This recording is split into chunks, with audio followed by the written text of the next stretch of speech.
The story telling book, Anthony Tasgal. Imagine कीजिए आप एक अंधेरे कमरे में बैठे हैं। आपके सामने एक स्क्रीन है जिस पर हजारों नंबर्स, ग्राफ्स और डेटा चल रहे हैं। आपका दिमाग थक चुका है, आपकी आंखें भारी हो रही हैं। और तभी कोई दिया जलाता है और एक किस्सा शुरू करता है। अचानक आपकी थकान गायब हो जाती है। आप कुर्सी के कोने पर आ जाते हैं। आपकी धड़कनें तेज हो जाती हैं। ऐसा क्यों हुआ? क्योंकि आप इंसान हैं और इंसानों को डेटा नहीं, कहानियां समझ आती हैं। नमस्ते दोस्तों, आज हम जिस सफर पर निकलने वाले हैं वो सिर्फ एक किताब की समरी नहीं है, वो एक दिमाग का ऑपरेशन है। हम बात कर रहे हैं एंथनी टेस्गल की masterpiece the story telling book की। क्या आप जानते हैं कि दुनिया की सबसे बड़ी कंपनियां एप्पल, कोका कोला, गूगल हजारों करोड़ रुपए सिर्फ इसलिए कमाती हैं क्योंकि उन्हें अपनी बात कहना आता है? और क्या आप जानते हैं कि आप अपनी काबिलियत के बावजूद पीछे क्यों रह जाते हैं? क्योंकि आप इंफॉर्मेशन दे रहे हैं, इंपैक्ट नहीं छोड़ रहे। अगले 40 मिनटों में हम उस पुराने ढर्रे को तोड़ देंगे। मैं आपको बताऊंगा कैसे आप डेटा के मोटापे से बच सकते हैं।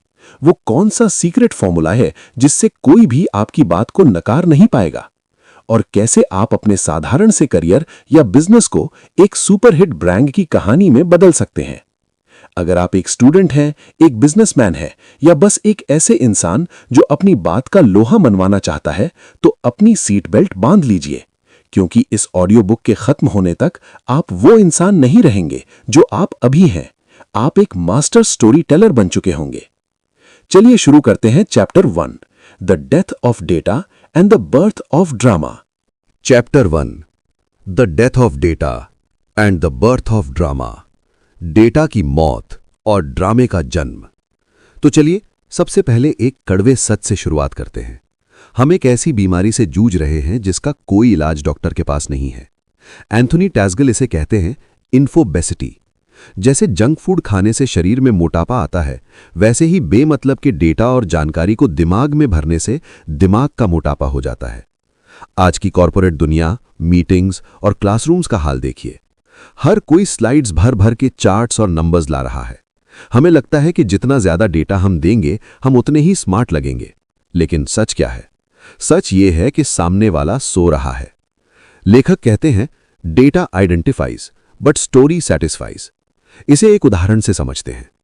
मान लीजिए मैं आपको एक रिपोर्ट दूं जिसमें लिखा है, दुनिया में हर साल 10 लाख टन प्लास्टिक समंदर में फेंका जाता है, जिससे 15% समुद्री जीव प्रभावित हो रहे हैं। आप कहेंगे, बहुत बुरा हुआ, और 2 मिनट में भूल जाएंगे। लेकिन अब इसी बात को एक कहानी की तरह सुनिए। इमेजिन कीजिए एक नन्ही समुद्री कछुआ, सी टर्टल, जिसका नाम हमने टूटी रखा है। टूटी ने कल एक नीली प्लास्टिक की थैली को जेलीफिश समझकर खा लिया। आज वो तड़प रही है, वो सांस नहीं ले पा रही क्योंकि वो प्लास्टिक उसके गले में फंस गया है। उसकी आंखों में पानी है और वो अपनी मां को ढूंढ रही है। अब बताइए, आपको कौन सी बात याद रहेगी? वो 10 लाख टन वाला नंबर या वो छोटी सी टूटी? यहीं पर टेस्गल हमें विज्ञान समझाते हैं।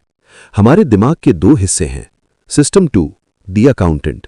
ये हिस्सा हिसाब किताब करता है। ये बहुत आलसी है और जल्दी थक जाता है। जब आप डेटा दिखाते हैं तो आप इस आलसी अकाउंटेंट को जगाते हैं। System 1, the story teller. यह हिस्सा तेज है, इमोशनल है और हमेशा एक्टिव रहता है। कहानियां सीधा इस हिस्से में घुसती हैं। अगर आप सिर्फ डेटा दे रहे हैं तो आप सामने वाले के अकाउंटेंट को परेशान कर रहे हैं। लेकिन अगर आप कहानी सुना रहे हैं तो आप उसके सच्चे दोस्त सिस्टम 1 से बात कर रहे हैं। तो दोस्तों, चैप्टर 1 का सबक साफ है। डेटा को डंप करना बंद कीजिए, आंकड़ों को इंसान बनाइए। लेकिन सवाल यह है कि एक रूखी सूखी रिपोर्ट को या एक बोरिंग सी बिजनेस डील को हम कहानी में बदलें कैसे? क्या इसके लिए हमें कोई लेखक होना पड़ेगा? जी नहीं।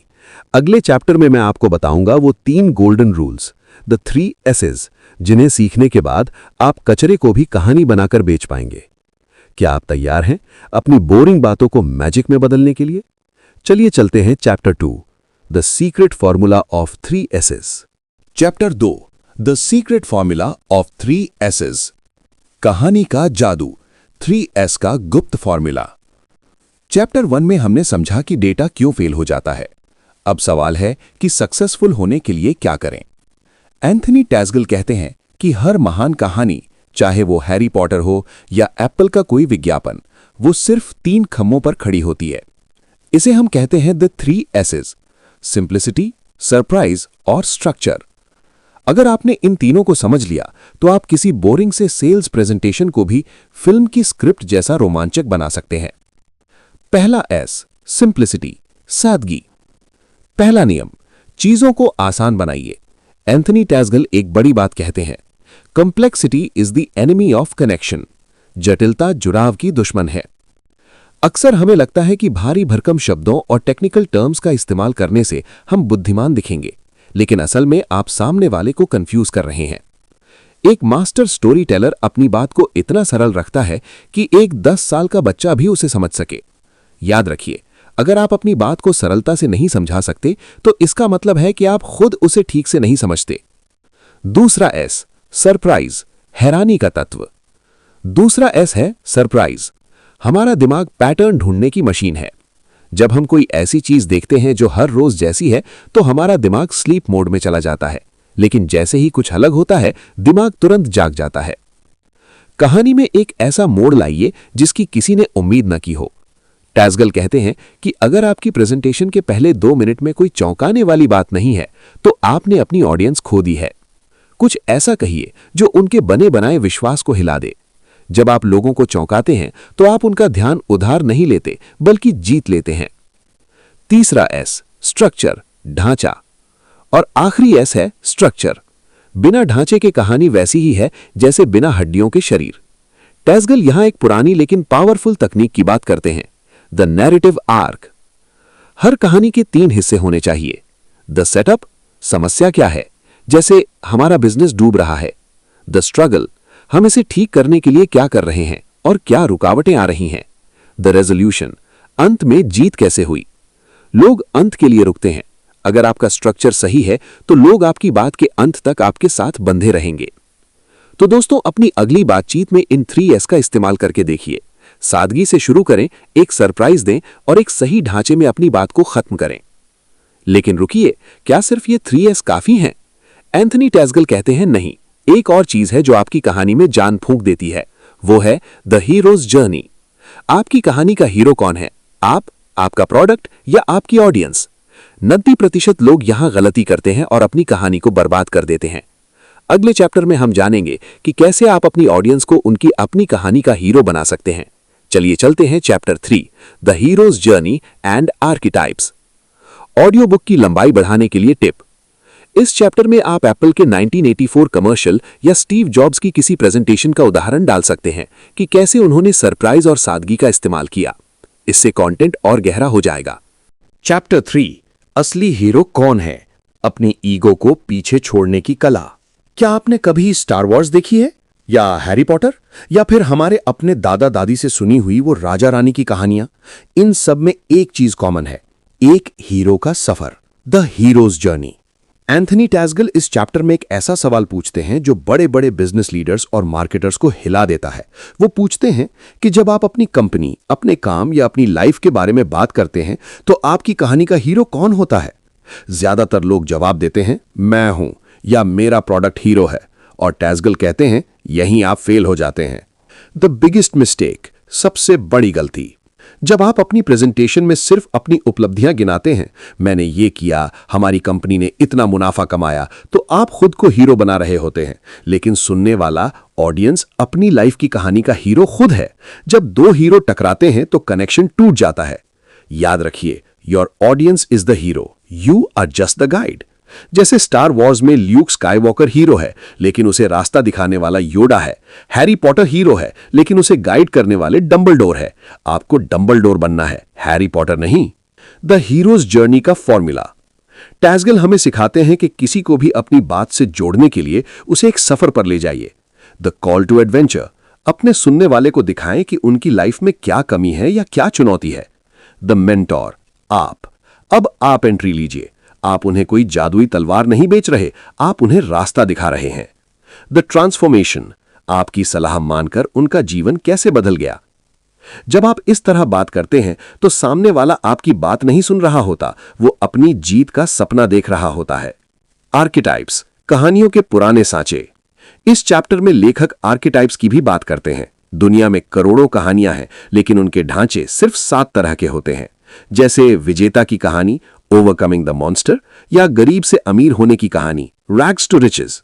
अगर आप अपनी बोरिंग सेल्स रिपोर्ट को बुराई पर अच्छाई की जीत वाले ढांचे में फिट कर दें, तो यकीन मानिए लोग तालियां बजाने पर मजबूर हो जाएंगे। तो आज से खुद को हीरो समझना बंद कीजिए। अपने क्लाइंट, अपने बॉस या अपने पार्टनर को हीरो बनाइए और खुद उनके गाइड बन जाइए। लेकिन दोस्तों, कहानी अच्छी हो और हीरो भी सही हो, फिर भी अगर उसे बताने का अंदाजा सही न हो तो सब बेकार है। अगले चैप्टर में हम बात करेंगे एक ऐसी चीज की जिसके बिना बड़ी से बड़ी कहानी भी ठंडी पड़ जाती है। हम बात करेंगे the visual story telling and the power of metaphors, यानी शब्दों से तस्वीर कैसे बनाई जाए। चलिए चलते हैं चैप्टर 4 की ओर। चैप्टर 4, पेंटिंग विद वर्ड्स, शब्दों से तस्वीर बनाना, रूपकों और दृश्यों का जादू। दोस्तों, चलिए एक छोटा सा एक्सपेरिमेंट करते हैं। मैं एक शब्द बोलूंगा और आप देखिए आपके दिमाग में क्या आता है। शब्द है हाथी। क्या आपके दिमाग में HAATHI लिखा हुआ आया, या फिर एक बड़ा सा ग्रे जानवर, लंबी सूंड और बड़े बड़े कान दिखाई दिए? जाहिर है आपने तस्वीर देखी, क्योंकि हमारा दिमाग टेक्स्ट में नहीं, इमेजेस में सोचता है। एंथनी टैसगिल चैप्टर 4 में कहते हैं कि एक मास्टर स्टोरी टेलर कभी बोलता नहीं है, वो दिखाता है। इसे वो कहते हैं visual story telling. 1. The power of metaphor, रूपकों की ताकत। लेखक कहते हैं कि मेटाफर यानी रूपक इंसानी सभ्यता का सबसे बड़ा आविष्कार है। ये एक पुल की तरह होते हैं जो अनजानी चीजों को जानी पहचानी चीजों से जोड़ देते हैं। अगर मैं आपसे कहूं कि मेरा नया सॉफ्टवेयर बहुत तेज है, तो ये बोरिंग है। लेकिन अगर मैं कहूं कि मेरा नया सॉफ्टवेयर बिल्कुल एक चीते की तरह है जो शिकार पर झपट्टा मारता है, तो आपके दिमाग में उसकी रफ्तार की तस्वीर छप जाएगी। मेटाफर्स डेटा की शुष्कता यानी ड्राइनेस को खत्म कर देते हैं। यह आपके कठिन आइडिया को सामने वाले के दिमाग में कॉपी पेस्ट करने का सबसे आसान तरीका है। 2. शो डोंट टेल, बताओ मत दिखाओ। ज्यादातर लोग गलती करते हैं जब वे कहते हैं हमारी सर्विस बहुत भरोसेमंद है। टैसगिल कहते हैं यह बताने की जरूरत नहीं है, इसे दिखाओ। इसकी जगह कहिए, पिछले साल जब शहर में भयंकर बाढ़ आई थी और सब कुछ बंद था, तब भी हमारा एक डिलीवरी बॉय घुटनों तक पानी में चलकर एक बुजुर्ग महिला तक दवाइयां पहुंचाने गया था। अब आपको भरोसेमंद शब्द बोलने की जरूरत ही नहीं पड़ी, आपकी कहानी ने वो तस्वीर दिखा दी। 3. द आहा मोमेंट, समझ का वो पल। जब आप सही रूपकों और दृश्यों का इस्तेमाल करते हैं तो सुनने वाले के दिमाग में एक बिजली सी कड़कती है, उसे आहा मोमेंट मिलता है। उसे लगता है, ओह, अब मैं समझा कि आप क्या कहना चाह रहे हैं। एंथनी हमें चेतावनी देते हैं, भारी भरकम जार्गन्स का इस्तेमाल करना बंद करें। सिनर्जी, पैराडाइम शिफ्ट, इकोसिस्टम, ये शब्द लोगों के दिमाग को सुला देते हैं। इसकी जगह ऐसे शब्द चुनें जिनसे गंध, स्वाद या स्पर्श का एहसास हो। तो अगली बार जब आप कुछ बोलें तो खुद से पूछें कि क्या मैं उन्हें सिर्फ सुना रहा हूं या मैं उन्हें कुछ दिखा रहा हूं। लेकिन दोस्तों, अच्छी कहानी और अच्छे दृश्यों के बाद भी एक चीज रह जाती है, वो है कहानी की रफ्तार। कुछ कहानियां बहुत जल्दी खत्म हो जाती हैं और कुछ बहुत लंबी खिंच जाती हैं। अगले चैप्टर में हम सीखेंगे उस टाइमिंग और रिदम के बारे में जो एक कहानी को यादगार बनाती है। चलिए चलते हैं chapter 5, timing, rhythm and the art of the pause. Chapter 5, timing, rhythm and the art of the pause. समय, लय और ठहराव की कला, जब खामोशी बोलती है। अभी आपने क्या महसूस किया? ये जो 2 सेकंड की खामोशी थी, इसने आपका ध्यान मेरी तरफ खींच लिया है ना? एंथनी टैसगिल चैप्टर 5 में कहते हैं कि दुनिया के सबसे बेहतरीन स्टोरी टेलर्स सिर्फ ये नहीं जानते कि क्या बोलना है, बल्कि वो ये भी जानते हैं कि कब चुप होना है। ज्यादातर लोग जब नर्वस होते हैं या जब वो बहुत ज्यादा जानकारी देना चाहते हैं तो वो एक बुलेट ट्रेन की तरह भागते हैं। नतीजा, सुनने वाला पीछे छूट जाता है। टैसगिल इसे कहते हैं the rhythm of connection. 1. The power of the pause, ठहराव की शक्ति। लेखक कहते हैं कि पॉज यानी ठहराव आपकी कहानी का पंच होता है। एक पॉज तब लीजिए जब आपने कोई बहुत बड़ी बात कही हो ताकि सुनने वाला उसे हजम कर सके। एक पॉज तब लीजिए जब आप कोई बड़ा खुलासा करने वाले हों ताकि सस्पेंस बन सके। अगर आप बिना रुके बोलते जाएंगे तो आपका मैसेज एक शोर बन जाएगा।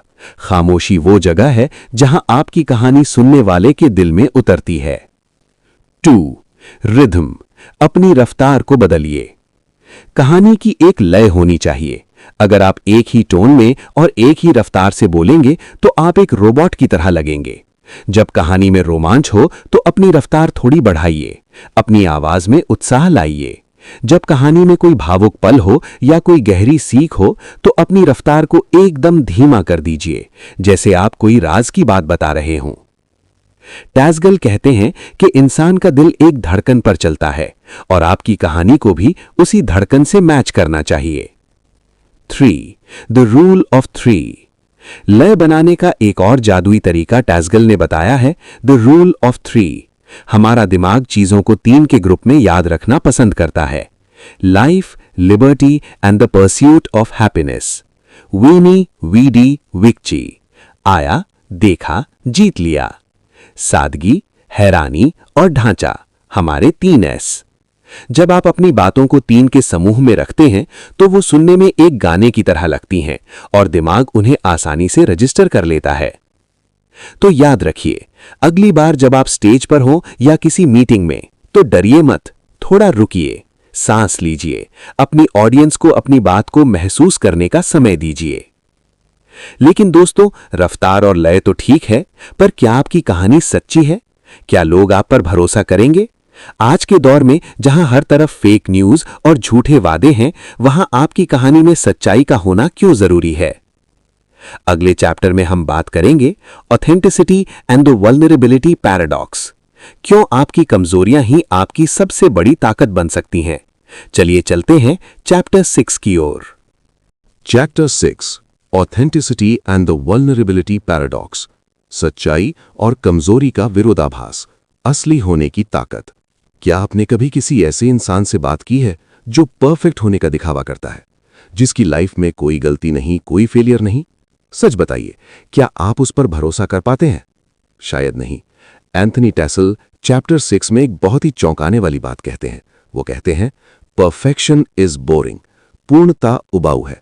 लोग परफेक्ट लोगों से नहीं, बल्कि उन लोगों से जुड़ते हैं जो अपनी कमियों को स्वीकार करने की हिम्मत रखते हैं।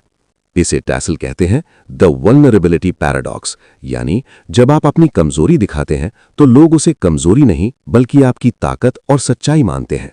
1. द मेसी स्टोरी, उलझी हुई कहानियां। मार्केटिंग की दुनिया में हम हमेशा चमक धमक और जीत की बातें करते हैं, लेकिन टैसल हमें याद दिलाते हैं कि हर महान कहानी एक संघर्ष से शुरू होती है। अगर कोई समस्या नहीं है, कोई गलती नहीं है, तो कोई कहानी भी नहीं है। अपनी कहानी में वो हिस्सा मत छुपाइए जहां आप फेल हुए थे, वो हिस्सा मत छुपाइए जहां आपने कोई बड़ी गलती की थी, क्योंकि जब आप अपना संघर्ष बताते हैं तो सुनने वाला खुद को आपकी जगह खड़ा पाता है। उसे लगता है, अगर ये गिरकर उठ सकते हैं तो मैं भी कर सकता हूं। 2. Authenticity versus branding. आज के दौर में ऑडियंस बहुत स्मार्ट हो गई है। वो बनावटी बातों को एक मील दूर से पहचान लेती है। टैसल कहते हैं कि अगर आपकी कहानी सिर्फ सेल बढ़ाने के लिए है तो वो कभी काम नहीं करेगी। आपकी कहानी आपके वैल्यू से निकलनी चाहिए। सच्ची कहानी वो नहीं है जो आप बनाते हैं, बल्कि वो है जो आप जीते हैं। अगर आप एक लीडर हैं तो अपनी टीम को सिर्फ टारगेट्स मत बताइए, उन्हें अपनी वो कहानी सुनाइए जब आप पहली बार फेल हुए थे और आपने क्या सीखा था। वो कहानी उन्हें किसी भी बोनस चेक से ज्यादा मोटिवेट करेगी। 3. द पावर ऑफ वाई, मकसद की ताकत। टैसल यहां साइमन सिनेक की याद दिलाते हैं। लोग क्या नहीं खरीदते, वो क्यों खरीदते हैं। आपकी कहानी का क्यों ही आपकी असलियत है। क्यों आपने ये काम शुरू किया? क्या चीज आपको रात को सोने नहीं देती? जब आप अपना मकसद साझा करते हैं तो आप ग्राहक नहीं बल्कि एक कम्युनिटी बनाते हैं।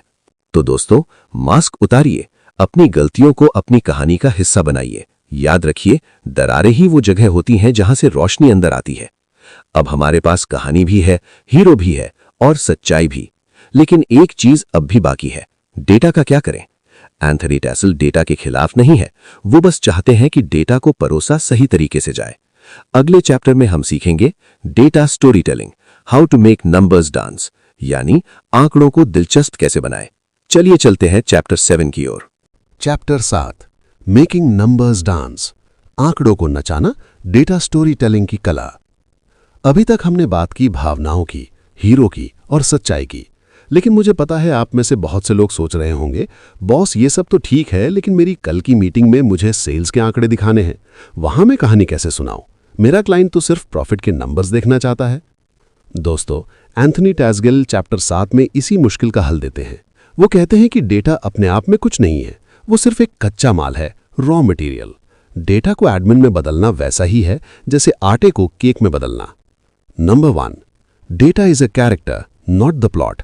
डेटा एक पात्र है, पूरी कहानी नहीं। लेखक कहते हैं कि डेटा को कभी भी अंत मत मानिए, डेटा तो सिर्फ एक सबूत है। उदाहरण के लिए, अगर आप कहते हैं कि हमारी कंपनी ने इस साल 40% की ग्रोथ की है, तो ये सिर्फ एक नंबर है, बोरिंग। लेकिन अगर आप इसे ऐसे कहें कि पिछले साल हम एक छोटे से कमरे में 2 लोग थे, लेकिन आज 40% की ग्रोथ का मतलब है कि हमारे पास 500 ऐसे परिवार जुड़ चुके हैं जिनकी जिंदगी हम आसान बना रहे हैं, अब वो 40% सिर्फ एक नंबर नहीं रहा, वो एक एहसास बन गया। नंबर 2, ह्यूमनाइज द स्केल, पैमाने को इंसानी बनाइए।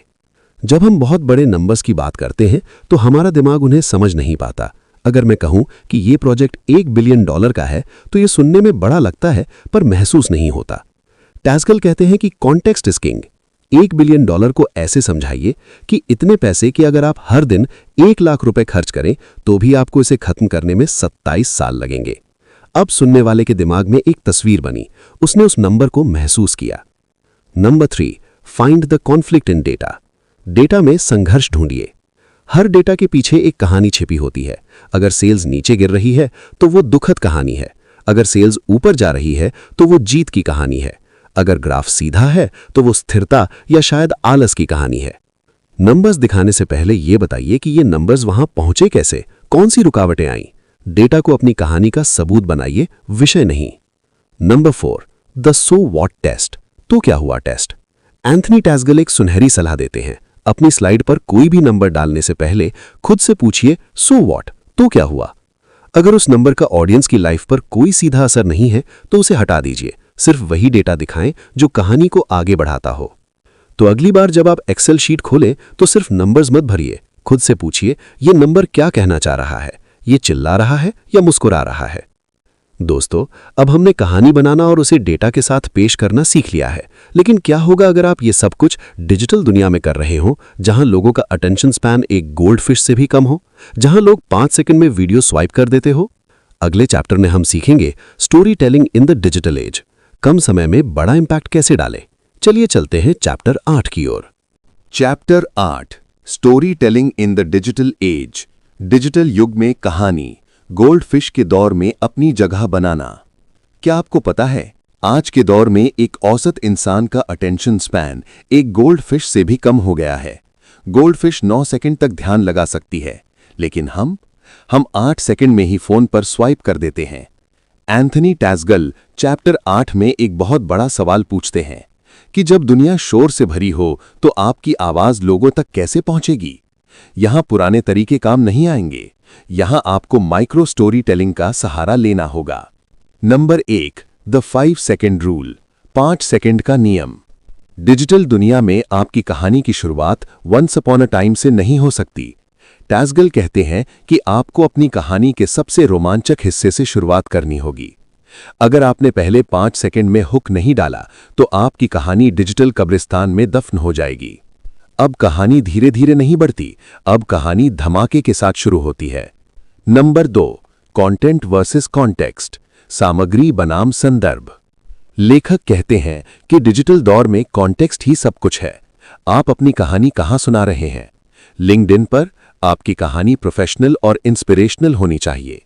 इंस्टाग्राम पर आपकी कहानी विजुअल और एस्थेटिक होनी चाहिए। यूट्यूब पर आपकी कहानी एजुकेशनल और एंटरटेनिंग होनी चाहिए। एक ही कहानी हर जगह काम नहीं करेगी। अपनी कहानी को उस प्लेटफॉर्म के सांचे में ढालना सीखिए जहां आपकी ऑडियंस बैठी है। Number 3, the death of the logo, लोगों की मौत। यहां टैसगेल एक कड़वा सच बताते हैं। लोग अब लोगों या ब्रांड से प्यार नहीं करते, वो इंसानों से प्यार करते हैं। अगर आपका ब्रांड एक रोबोट की तरह बात कर रहा है तो कोई उसे फॉलो नहीं करेगा। डिजिटल दौर में ह्यूमन टू ह्यूमन कनेक्शन ही असली स्टोरी टेलिंग है। अपने पीछे के संघर्ष को दिखाएं, बिहाइंड द सीन्स। अपनी गलतियों को रील में दिखाएं। लोग आपकी चमक धमक से प्रभावित हो सकते हैं, लेकिन वो आपके असलियतपन से ही जुड़ेंगे। नंबर 4, विजुअल ग्रामर, विजुअल व्याकरण। चूंकि हम स्क्रीन पर देख रहे हैं, इसलिए आपकी कहानी में विजुअल ग्रामर होना चाहिए। छोटे वाक्य, बड़े इमोजी, तेज कट्स और ऐसी इमेजेस जो बिना बोले ही कहानी कह दें। टैस्गल कहते हैं कि डिजिटल स्टोरी टेलिंग सिर्फ सुनने के बारे में नहीं है, ये महसूस करने के बारे में है। तो डिजिटल दौर का मंत्र साफ है, be quick, be real, be visual. दोस्तों, हमने कहानी बनाना सीखा, डेटा को नचाना सीखा और डिजिटल दुनिया को जीतना भी सीखा। लेकिन इस सब का निचोड़ क्या है? अंत में वो कौन सी एक चीज है जो एक महान स्टोरी टेलर को बाकी सबसे अलग बनाती है? अगले और आखिरी चैप्टर में हम इस पूरी ऑडियो बुक को एक साथ समेटेंगे और मैं आपको दूंगा एक एक्शन प्लान। चलिए चलते हैं आखिरी पड़ाव पर, conclusion, your story starts now. तो दोस्तों, हमने एक लंबा सफर तय किया है, डेटा के मोटापे से लेकर 3S के जादू तक और हीरो के सफर से लेकर डिजिटल दुनिया की रफ्तार तक। हमने देखा कि कैसे एंथनी टैस्गल की ये किताब द स्टोरी टेलिंग बुक हमें वापस हमारी जड़ों की ओर ले जाती है। लेकिन अब जब ये ऑडियो बुक खत्म होने वाली है, एक सवाल आपके मन में होगा, इतना सब सुनने के बाद कल सुबह मैं सबसे पहले क्या करूं?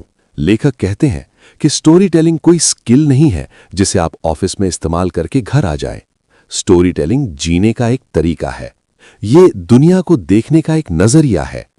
एक सच्चा स्टोरी टेलर वो नहीं है जिसके पास बहुत सारे शब्द हैं, बल्कि वो है जिसके पास एम्पैथी है, यानी सहानुभूति, जो दूसरों के दर्द को महसूस कर सके, जो बारीक चीजों में खूबसूरती देख सके और जो आंकड़ों के पीछे छिपे इंसानी चेहरों को पहचान सके। आपका 3 स्टेप एक्शन प्लान। आज से ही इन 3 चीजों को अपनी जिंदगी का हिस्सा बना लीजिए। Stop explaining, start describing. अगली बार जब आप किसी को कुछ समझाना चाहें तो डेटा मत दीजिए, उन्हें एक दृश्य दीजिए। बताइए कि वो कैसा दिखता है, कैसा महसूस होता है। Make others the hero. चाहे वो आपका क्लाइंट हो, आपका बच्चा हो या आपका दोस्त, उन्हें अपनी कहानी का नायक बनने दीजिए। आप बस वो योडा बनिए जो उन्हें रास्ता दिखाता है। Collect stories, not just data. एक स्टोरी बैंक बनाइए। अपनी लाइफ की छोटी छोटी घटनाओं को नोट कीजिए। वो पल जब आप डरे थे, वो पल जब आप हंसे थे, यही आपकी सबसे बड़ी दौलत है। दोस्तों, दुनिया के सबसे शक्तिशाली लोग वो नहीं हैं जिनके पास सबसे ज्यादा पैसा है।